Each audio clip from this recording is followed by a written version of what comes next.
Assalamualaikum warahmatullahi wabarakatuh. Saya Nur Tasnim dan bersama rakan saya Alma Yasmin ingin membentangkan tajuk pinggir pantai, proses hakisan bahagian A. Konsep pinggir pantai. Pinggir pantai merujuk kepada pertumbungan antara laut dan pinggir pantai. Contoh, 5 km laut dan 4 km pantai. Zon pinggir pantai merujuk kepada jaluran pertemuan antara daratan dengan lautan yang merangkumi kawasan yang saling mempengaruhi antara satu sama lain. Pantai adalah zon yang terletak di antara tikas air pasang dengan tikas air surut. Pantai seimbang merujuk pantai yang terdapat tindakan hakisan dan pemendapan yang seimbang, iaitu kadar hakisan sama dengan kadar pemendapan. Pantai yang melengkung dianggap lebih seimbang. Oleh itu, pantai seimbang tidak berlaku hakisan bersih dan pemendapan bersih. Zon littoral merujuk kepada kawasan pantai yang menerima pengaruh ombak, pantai belakang dan hadapan dan bahagian pantai yang terdedah dengan tikas air pasang dan tikas air surut. Hakisan pinggir pantai merujuk kepada proses penghausan, pengukiran dan pemindahan bahan di kawasan pinggir pantai oleh ejen-ejen hakisan pinggir pantai seperti ombak, tsunami, arus dan pasang surut. Ejen-ejen hakisan pinggir pantai, ombak, wujud akibat tindakan geseran dengan permukaan laut terbahagi kepada dua jenis iaitu ombak pembina, pemendapan dan ombak pembidasa. Tsunami terbentuk apabila berlakunya gempa bumi, letusan gunung, berapi, gelinciran dan tanah runtuh di dasar laut. Mempunyai kuasa tindakan hakisan yang kuat. Arus atau hanyutan pesisir pantai terhasil daripada kesan perubahan tiupan angin atau biasan angin lazim serta kesan daya Coriolis atau putaran bumi. Pasang surut terbentuk hasil daya tarikan graviti bulan dan matahari ke atas permukaan air laut. Air pasang dan surut berupaya untuk menghakis, mengangkut dan memendapkan bahan di kawasan pinggir pantai. Cara hakisan pinggir pantai melalui hidraul berpunca daripada tindakan ombak atau air laut itu sendiri. Ombak atau air laut menghempas pinggir pantai yang berbatuan lalu masuk ke dalam rekahat atau retakan batuan tersebut. Semasa damparan, ombak atau air laut akan mengasak dan kemudiannya menampakkan udara yang terdapat dalam rekahan tersebut. Semasa unduran ombak, udara yang dimampatkan di celah-celah rekahan tadi dilepaskan. Berlakunya proses pengembangan dan pengucupan mengakibatkan retakan dan rekahan tersebut bertambah besar dan lama-kelamaan memecah dan meruntuhkan batuan pinggir pantai tersebut. Melalui geseran, disebabkan tindakan bahan-bahan yang dibawa oleh ombak, bahan seperti serpihan batuan, kerikil, pasir batu lada dan sebagainya mengeser batuan pinggir pantai. Semakin banyak bahan yang dibawa oleh ombak, semakin giat hakisan geseran yang berlaku. Larutan, proses hakisan secara kimia di mana air laut bertindak melarutkan batuan yang terdapat di pinggir pantai. Ia berkesan ke atas batuan yang mudah larut seperti dolomit dan batu kapur. Lagaan, bahan-bahan yang dibawa oleh ombak berlaga atau berlanggar sesama sendiri sehingga pecah, melibatkan perubahan saiz bahan. Faktor-faktor yang mempengaruhi hakisan pinggir pantai. Faktor kekuatan ombak. Hakisan pinggir pantai berlaku dengan giat sekiranya ombak yang menyerang pinggir pantai adalah jenis ombak pembinasa atau ombak yang lebih bertenaga seperti ombak ribut dan tsunami. Faktor orientasi pantai. Pantai yang lurus kadar hakisan lebih giat berbanding pantai yang berteluk-teluk dan bertanjung. Pantai yang lurus menerima serangan ombak secara terus tanpa perlindungan. Tanjung berperanan menghalang serangan ombak tersebut. Faktor arus. Arus bergerak selari dengan pantai. Bahan-bahannya seperti pasir, kerikil, tanah liat, kelodak dan sebagainya akan diseret selari dengan pantai. Berupaya untuk menghakis dan memindahkan bahan dari satu tempat ke tempat yang lain. Batuan yang membentuk cerun pantai. Faktor batuan yang membentuk cerun pantai seperti jenis dan ketahanan batuan serta struktur cerun mempengaruhi kadar hakisan. Jika pantai dibentuk oleh faktor yang keras, maka ia tahan dihakis oleh ombak dan pinggir pantai ini akan membentuk tanjung. Manakala pantai yang berbatuan lembut seperti batu kapur, maka ia mudah dihasilkan dan akan membentuk teluk gua, globe dan lain-lain. Faktor bahan mendak. Jika ombak membawa muatan yang keras seperti batu kerikil dan batu tongkol, maka kadar hakisan pantai akan meningkat kerana bahan-bahan tersebut akan bertindak sebagai alat penghakis yang berkesan. Aktiviti manusia yang meningkatkan kadar hakisan pinggir pantai. Aktiviti manusia yang mempertingkatkan eksploitasi kawasan hutan bakau seperti pengambilan kayu bakau untuk aktiviti pembinaan dan pembuatan kayu arang. Aktiviti pelumbungan pasir atau pengambilan pasir dari laut dan pantai untuk aktiviti pembinaan. Pembinaan struktur atau bangunan di pinggir pantai menyebabkan banyak hutan paya bakau ditebang dan seterusnya menggalakkan berlakunya hakisan ombak. Akhir sekali, peningkatan aktiviti manusia berasaskan air atau sukan air yang menjadikan hakisan ombak lebih giat. Faktor-faktor yang mempengaruhi kecurunan pantai. Kepelbagaian jenis dan saiz bahan mendak yang dibawa oleh ombak. Bahan mendak kasar akan membentuk pantai yang curam, manakala bahan mendak halus membentuk pantai yang landai. Taburan biji yang pasir menunjukkan biji yang kasar di sebelah atas cerun dan semakin halus menghala ke gigi air. Cerun landai lebih curam di bahagian atas berbanding dengan bahagian bawah. Keadaan ini disebabkan tenaga damparan ombak lebih tinggi semasa menghempas pantai berbanding tenaga larutannya. Ini ialah contoh bahan mendak yang kasar membentuk cerun pantai yang curam dan bahan mendak halus membentuk pantai yang landai. Faktor jenis dan kekuatan ombak. Ombak pembinasa atau ombak junam mempunyai tenaga kinetik yang kuat untuk menghempas dan memusnahkan cerun pantai. Selepas ombak ini berlaku, cerun pantai yang landai bertukar menjadi cerun yang curam. Profil rentas pantai juga menjadi lebih pendek kerana ombak ini mempunyai kuasa hakis angkut yang kuat. Sekiranya ombak pembina berlaku, banyak bahan endapan yang akan dimendapkan lalu menjadi pantai yang landai. Faktor orientasi pantai sama ada terdedah atau terlindung. Pantai yang terdedah kepada lautan luas lazimnya menghasilkan cerun yang lebih curam.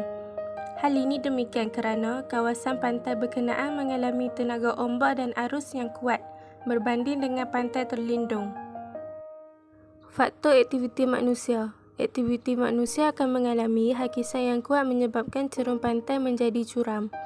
Aktiviti penyuburan pantai akan menyebabkan penambahan pasir pantai akan menjadikan cerun landai. Pengaruh arah pergerakan arus. Pantai yang landai terbentuk apabila terdapat arus pesisiran bergerak selari dengan garis pantai yang mendap bahan muatan. Bahan muatan yang dimendap adalah seperti kelodak dan lumpur. Semakin banyak kadar timbunan, cerun pantai menjadi semakin landai. Hal ini kerana pantai berkenaan mempunyai kuantiti bahan muatan yang banyak dan timbul tambah bahan sedimen yang lebih meluas. Bentuk muka bumi hakisan pinggir pantai. Cenuram atau tebing tinggi. Terbentuk di kawasan pinggir pantai berbatu batan. Tindakan hakisan ombak ke atas dasar batuan di pinggir pantai melalui tindakan hidraul, larutan dan geseran menyebabkan terbentuknya lekukan di bahagian dasar batuan tersebut. Hakisan yang giat dan berterusan menyebabkan lekukan bertambah besar dan akhirnya batuan di bahagian atasnya runtuh lalu membentuk satu tebing tinggi yang curam. Pentas atau pelantar hakisan ombak. Tindakan ombak secara berterusan ke atas cenuram atau tebing tinggi menyebabkan berlakunya runtuhan tebing tinggi secara berulang kali. Berlakunya pengunduran tebing tinggi ke arah daratan. Pengunduran secara giat dalam tempoh yang panjang akan membentuk satu pelantar yang rata dan luas di bahagian hadapan tebing tinggi tersebut yang dikenali pelantar hakisan ombak. Tanjung dan teluk. Kedua-duanya terbentuk secara bersampingan. Tanjung merujuk kepada bahagian batuan pinggir pantai yang menganjur ke laut, manakala teluk merujuk kepada bahagian yang melengkung ke arah daratan. Proses pembentukan bergantung kepada susunan batuan lembut dan keras yang tersusun secara berselang-seli. Tindakan hakisan ombak ke atas bahagian batuan lembut yang mudah dihakis seperti dolomit, batu kapur dan batu pasir menyebabkan bahagian tersebut terhakis dengan cepat dan mengundur ke arah daratan lalu membentuk teluk. Bahagian batuan yang keras seperti granit, gabbro dan basalt lebih tahan hakisan ombak akan membentuk daratan yang menganjur ke laut, dikenali sebagai tanjung. Gua terbentuk hasil tindakan ombak secara hidraul ke atas dasar cerunan atau tebing tinggi yang mempunyai struktur kelemahan seperti retakan dan rekahan. Hakisan yang giat akan membentuk satu lekukan atau lubang yang dalam dan luas yang dikenali sebagai gua. Lohong ombak terbentuk hasil tindakan ombak secara berterusan ke atas lubang-lubang gua. Satu lohong atau saluran yang menebusi bumbung gua akan terbentuk. Lohong ini dikenali sebagai lohong ombak. Kaedah mengawal hakisan pinggir pantai.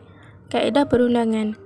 Menggunakan peruntukan undang-undang yang sedia ada, hukuman ke atas pelombong pasir tanpa lesen, pengharaman penerbangan bakau, kawalan aktiviti pembinaan di kawasan pinggir pantai dan sebagainya. Kaedah bukan perundangan. Penanaman pokok bakau. Mengekal dan penanaman semula pokok bakau. Akar bakau berperanan memegang dan menahan pinggir pantai daripada serangan ombak terutamanya semasa damparan ombak. Semasa unduran ombak, akar bakau akan memerangkap bahan atau sedimen. Kesannya, hakisan dapat dikurangkan dan menggalakkan pemendapan. Penambakan. Pinggir pantai yang telah terhakis dapat ditebus guna atau ditambak. Penambakan akan mengurang pergerakan arus pinggir pantai dan sekaligus dapat mengurangkan kadar hakisan di kawasan tersebut. Benteng pemecah ombak. Benteng yang beberapa meter daripada gigi pantai terutamanya di zon ombak pecah. Bertujuan memecahkan ombak yang menyerang pinggir pantai terutamanya ombak jenis peminasa. Ombak-ombak jenis peminasa apabila terkena benteng ini akan pecah sekaligus mengurangkan kelajuan dan kebolehannya menghakis. Tembok. Tembok biasanya dibina di bahagian tebing atau tepi pantai. Bahan yang digunakan termasuklah simen yang dikonkrit dan timbunan batuan daripada kumpulan igneous. Bahan binaan yang keras sifatnya akan mengurangkan kadar hakisan. Guni pasir. Pasir-pasir dimasukkan ke dalam guni dan disusun di pantai. Merupakan kaedah yang bersifat sementara bagi mengurangkan hakisan secara serta-merta. Pendidikan. Melalui pendidikan formal dan tidak formal sama ada di sekolah seperti melalui mata pelajaran geografi, pendidikan moral, sivik dan sebagainya atau melalui kelab-kelab seperti kelab alam sekitar. Dididik supaya menghargai alam sekitar dan kepentingan menjaga kawasan pinggir pantai. Kempen. Kempen-kempen yang dijalankan oleh pihak yang berkaitan seperti oleh Jabatan Alam Sekitar, badan-badan bukan kerajaan. Kempen ini dijalankan melalui risalah-risalah atau melalui media massa, menyadarkan orang ramai tentang kepentingan menjaga kawasan pinggir pantai. Proses pengangkutan pinggir pantai. Cara pengangkutan bahan pinggir pantai. Hanyutan pesisiran pantai. Hanyutan pesisiran pantai merujuk kepada satu siri aliran air yang bergerak secara selari dengan pantai akibat daripada pembiasan ombak. Bahan-bahan seperti pasir, batu lada, kelodak, tanah liat dan sebagainya dipindahkan secara selari dengan garisan pinggir pantai. Semasa hanyutan pesisiran pantai membawa bahan mendapan ini, tindakan damparan ombak ke atas pinggir pantai akan membolehkan bahan mendapan tersebut ditolak naik ke atas pantai. Golekkan. Melibatkan pergerakan bahan batuan secara bergolek. Bahan-bahan bergerak secara golekkan ini biasanya berat dan berbentuk bulat seperti batu tongkol. Ampaian. Bahan-bahan diangkut oleh ejen-ejen pengangkutan pinggir pantai hampir dengan permukaan, melibatkan bahan-bahan yang ringan seperti habuk. Bahan-bahan ini terampai-ampai berhampiran permukaan air. Seretan.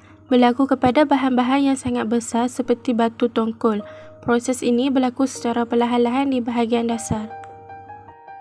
Halangan. Merujuk kepada halangan di hadapan pinggir pantai seperti pulau, tanjung dan benteng pemecah ombak.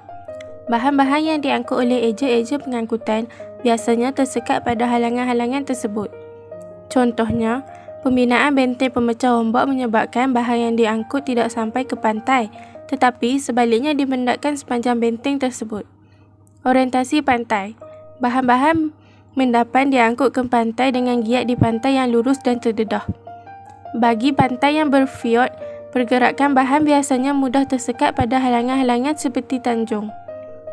Saiz bahan, jenis dan bentuk bahan. Bahan yang kecil dan ringan seperti habuk, debu dan kelodak diangkut secara ampaian. Bahan yang berat seperti batu tongkol diangkut secara golekan atau seretan. Bahan yang berat dan berbentuk bulat diangkut di bahagian dasar secara golekan. Faktor-faktor yang mempengaruhi pengangkutan bahan pinggir pantai. Ombak dan arus. Ombak pembina mengangkut bahan dari laut ke pantai lalu memendapkannya. Ombak pembinasan pula menghakis pantai dan kemudiannya mengangkut bahan dari pantai ke laut. Arus pesisiran pantai mengangkut dan memindahkan bahan-bahan secara selari dengan garisan pantai. Pasang surut. Semasa air laut, pasang bahan-bahan dari laut diangkut ke pantai lalu memendapkannya. Semasa air surut, bahan-bahan yang terdapat di pantai diangkut ke laut. Cerun. Bahan-bahan pinggir pantai yang bercerun curam lebih mudah diangkut ke laut oleh ejen-ejen hakisan pinggir pantai berbanding pengangkutan bahan ke pantai.